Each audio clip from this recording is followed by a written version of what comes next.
We look to a day in the early summer of 1915, a peaceful, warm day in Courtmacsherry Harbour, down there off the old head of Kinsale, when people looked out at the peace. And indeed, that same day, the liner Lusitania was steaming in from New York on her way to Liverpool. She sank, some might say, into history with almost all hands and almost all passengers. Miss Mary Crowley, who lives in Coolbawn, remembers that day well. Oh yes, I do remember. It was a beautiful day, beautiful. There wasn't a ripple in the water and there wasn't a breath in the air. When the alarm came on that the Lusitania, there was a call for the lifeboat that the Lusitania was going down. And all I remember to see, as I told you, the father and all of them, they had to chase across the strand there to get to the lifeboat. I saw them running over, and we watched them with the colours, that's what ours, you know. And the red flag was put up over from the lifeboat, or raised the red flag, when the lifeboat was going out. And we watched to the crew, we was be watching with the colours, we loved the colours. But there was always a warning when the lifeboat was going out. She used to go twice a year. There was 2 lunches a year, and they were the crew. There was a winter lunch and a summer lunch. And we'd always be sure we wouldn't be in bed that morning to see the lads going off with their colours. But the alarm came that the Lusitania went down, and that was a beautiful day. And we always heard it was just 7 miles off of the old head of Kinsale. But it's off of Seven Heads it went out straight from Seven Heads. And your father and the uncles headed across the strand? Oh, and several more from here. The crew were mostly from here, with the crew over there. There was how many that was in the crew? Was it 10? 10, I think it'd be the crew. And then she splashed down into the water? Splashed down as soon as the shot went off, the rocket as I call it. We saw her sliding down the slip and away with their oars, pulled away out, and they came back late at night. But they picked up bodies. I don't know, I can't be sure that they had any live one there, but they had bodies, and they put them aboard a naval boat, you know, from Queenstown. The tow was there. Was there big activity here that day? There was a lot of it. Well, they mostly chased out to Seven Heads, you know, to see it out there, but you could see nothing but the boats. But bodies, if you talk to Johnny Murphy, he was in the bodies, they never forgot it. The men, women and children and babies, mothers and babies, their arms and they're drowning. They couldn't save any more. There was a lot of boats. Your father was upset by it, was he? He was, no. Well, he was in several wrecks before that. And the only time that failed him was the remembrance, you know, of the Cardiff Hall. That was a bad night. They couldn't go that night. But every other wreck before that in Dunwurley. Dunwurley was an awful place for him. Don't ever live out there. Where did the Cardiff go down? She went down in Travara, Strand. A bad night, was it? That was a terrible bad night. Terrible bad night. What's it like here in the winter? Is it very wild? Oh, well, when the wind is south-east, we get a lot of it. Storm when the south-east. But otherwise, you know, it passes away pretty quick, like the summer on us. When the winter is over, we look forward for the summer. Do you like living in Coolbawn? I walked out to Coolbawn, you know. I went out to Coolbawn when I was young. I lived in Butlerstown. I worked in Butlerstown. But still, I was born and reared here, and I suppose I'll finish up here. And so we headed across that same strand, across to Lislee, the home of Jerry Murphy, a fresh-faced man, full of years. Jerry remembers well the morning of the Lusitania. He was walking, as he says, in the fields with the horse and pots, and he tells the story himself. I was working there when the coxswain came along. He was doing coast watch out. He was employed doing coast watch by the English government, and he was out along the coast. And he saw the Lusitania being torpedoed out here in the bay. And he ran from there to the secretary of the lifeboat, Mr. Ford, that was with in Lislee.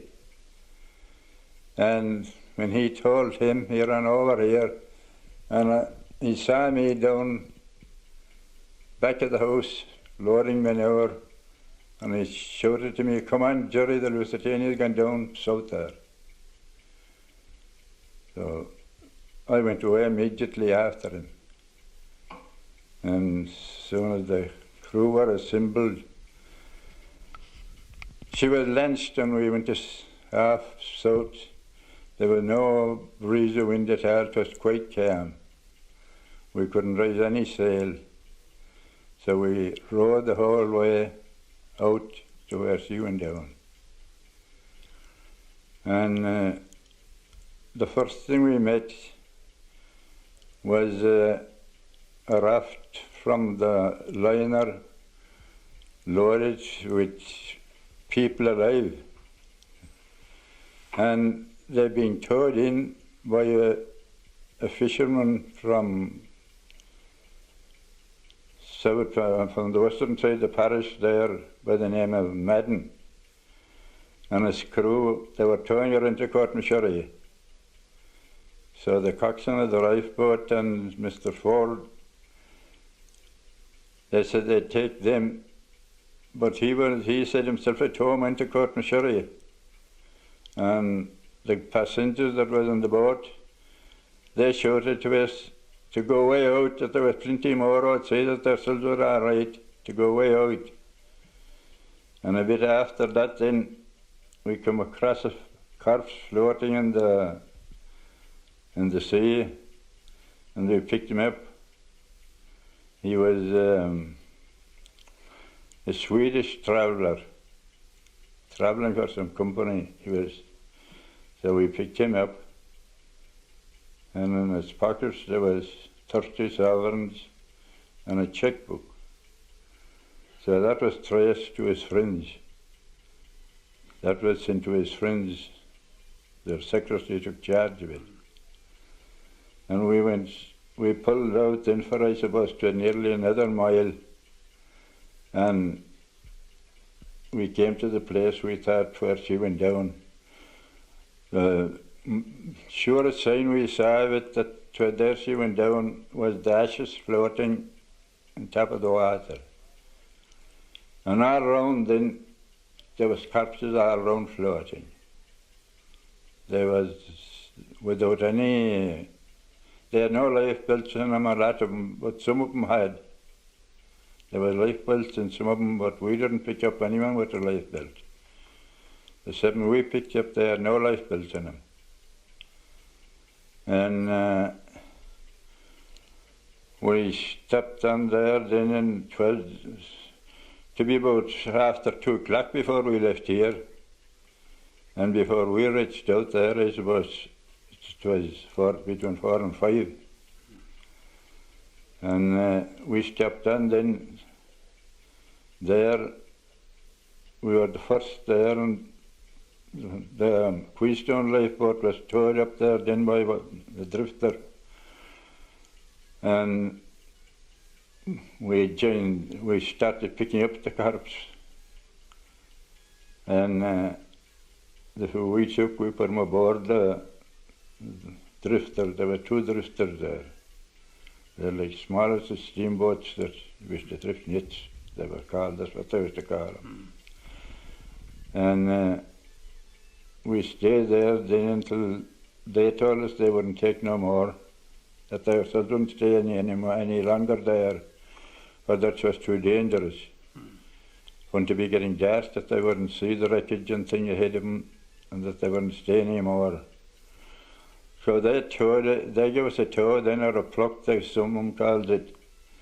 They toured us to the old head, as far as they could go in, like. And there was a breeze of wind come up from the north then, and we were able to sail back. It was something around 2 o'clock in the night when we arrived back. It must have been dreadful seeing all the corpses, was it? Oh, it was a fright to me, for I was young. I never saw a corpse before on the water. But I was told off for picking him up there. And were they all ages? They were all ages that we took them up. Well, they were, the first one I said to the Swede. And then the two we were pulling the bow oar, and the other man said they said there'd be 2 sitting on over his seat in that lifeboat. And the two of us were told to put in our oars and start picking up. And we were picked up, men and women. There was one fellow anyway, he belonged to the ship, for he had a sort of uniform on. He must be butler or something like that, or he was in a special uniform, and he was a young man. And we picked up another man then, and he was like he was a stoker, he was an oldish man, he'd be running up to over 60 years or so. He had nothing on but the shirt and the trouser. And we picked up an oldish woman then. Well, she'd be about 60 years too, like she was returning home from America. She was stout. And then the bowman said, "Shall we not to take the corpses into the boat at all, only till we keep hold of them outside, take them up and keep hold of them on the outside." So the next two, we picked up one on the outside, then I had one anyway, a youngish girl. And it was hard to hold her very long. So the bowman, he went to the other fellow that was on the other side. There were two of them that side. So I was nearest to the boat, when we came alongside the drifter then. And the lifeboat was crushing the corpse between her and the other one, so I put my leg up that way to keep her out for a spell, and I got tired of that because the fellow that was on the drifters, they were stopped for a drink or something, and they didn't come to take it up very quick. So I shouted to the rest of them, then I couldn't stick it any longer to get through the fenders. There was fenders there to keep the boats apart from each other. So when they came up, then they took it over, and I think after that we didn't pick up much more. Obviously you've never forgotten it. You couldn't forget a thing like that when it happened in our young days. When we were going to a scene like that. It'd be in our mind that you couldn't forget it. I think any man couldn't forget it. You wouldn't forget an incident like that. There were corpses everywhere. Corpses everywhere, all round you, wherever we turned.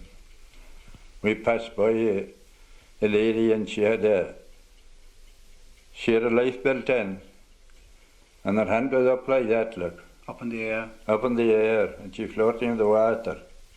And there was 3 or 4 gold bracelets in it. We passed by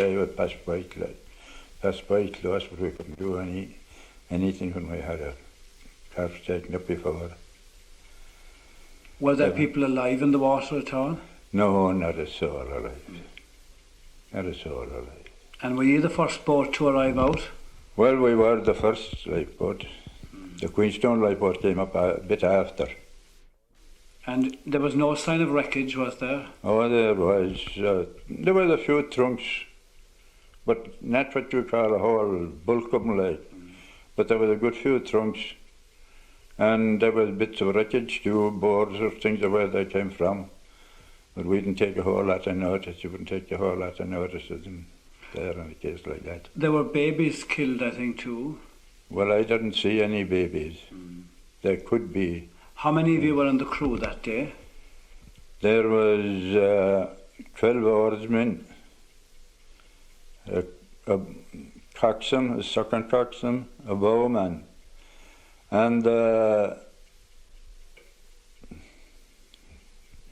Mr. Ford, the clergyman, that was secretary for the lifeboat, he went out too. What does the bowman do? The bowman? Oh, he'd be looking out. You see, he'd be standing up in the bow. He wouldn't be doing anything when he's looking out ahead. And the second coxswain, and the coxswain would be back in the stern. And there was another man then. He was a big landlord, Mr. Longfield. He was living south out of the west of Butlerstown. And he was out fishing for pleasure in a boat, in a small boat. And we passed him there off a horsetrack, going out. And Mr. Ford, the secretary, he asked him would he like to go out. And he said he would. He came into our boat and left his own boat and went out with us. And stopped on her until she came in the night. Obviously very hard work rowing a big boat like that. Oh, it is hard, just hard, but when we were hardened into it, we were at it all our lifetimes. It didn't come so hard on us. But a man that wouldn't be hardened into it, to be hard on him, but we had there were a good few old men, aged men. Did you lose many men over the years yourselves, lifeboat men? Lifeboat men? Did you lose many? We didn't lose any, Great. to my memory. Great. Do you remember any other wrecks that you were involved in or other rescues? Well, I didn't throw any. When she came here first, they took 11 men off of the Falconeer south. She was a sailing ship, loaded with maize. It wasn't maize, but barley she had. And she ran aground there, south in Seven Heads. And so there was a big crew on her, over 20. And some of them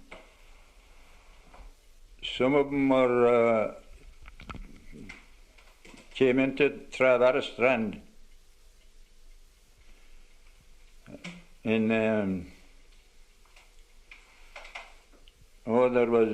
was a boat. They launched a boat from Travara Strand, and they guided them into Travara Strand. About 10 or 11 of them, and there were 11 more in the ship's boat, and they were afraid to land, and this lifeboat picked them up and took them into Courtmachery. Did you ever feel afraid of the sea? Afraid of it? Mm-hmm. Indeed I did when I was young. When I went to sea first, I used to be frightened enough of it. How old are you now? 90 years gone. Great age. It is not bad. Very good. How do you put down the time? Oh, sure, be knocking around, doing everything I could. I lived here all my lifetime. And my father before me, and my grandfather. Lot of history around here. There is. In my time when I was young, there were a lot of people living down here because they were living in fishing. They didn't care about farming at all. Well, farming wasn't so good that time. But I think on this side here, there was over 80 when I was going to school of population. Well, that's why the parish priest that was here, Father McCarthy, he asked my father, he used to be making a small collection for him for Christmas, 6 pence and a shilling and 2 shillings, as scarring as they were, the people were. And he asked him to make out how many people was here in what they used to call Barry's Point. There was 82 here. And how many are here now? And it wouldn't make 15 at all. Were times very hard when you were a young lad? Well, we couldn't call them very hard at all. When there was a very few people that was barely off enough for a time. They were evicted out of the Bettina land they had, and they hadn't much, but still there were no one very badly off, but they used to have plenty of potatoes and fish, and they lived principally on them and tea wasn't very plentiful. It's plentiful as it is now, but they used to have tea. And they used to bake their own bread because they used to grow a little bit of wheat. Nearly every house, every family, they'd grow half acre of wheat or something, and they'd thresh it, and they'd get it ground in the mill, and they'd bake that for bread.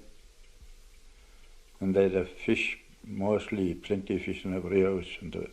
What was the most popular fish? Well, hake was going very plentiful that time. And they were making a good lot of money out of it because they used to cure it and sell it. They used to cure the hake at home. And out about Christmas time, then they'd carry it out and there'd be great demand for it in the market. They used to, well, I remember a time when they was first, there'd be about £3 a hundred they'd get for it. They'd have it salted, they'd cut half of it, and they'd put it out drying. It'd be like the stackfish would be in the shops now. And they'd keep it inside till a fortnight or before Christmas or that way. That's the time the most demand used to be for the fish. And they'd sell it in Clonakilty and Bandon and sell it in the towns. An eyewitness account there of the Lusitania episode from World War I from Jerry Murphy, now in his 90th year, who lives near Lislee, near Courtmacsherry in County Cork.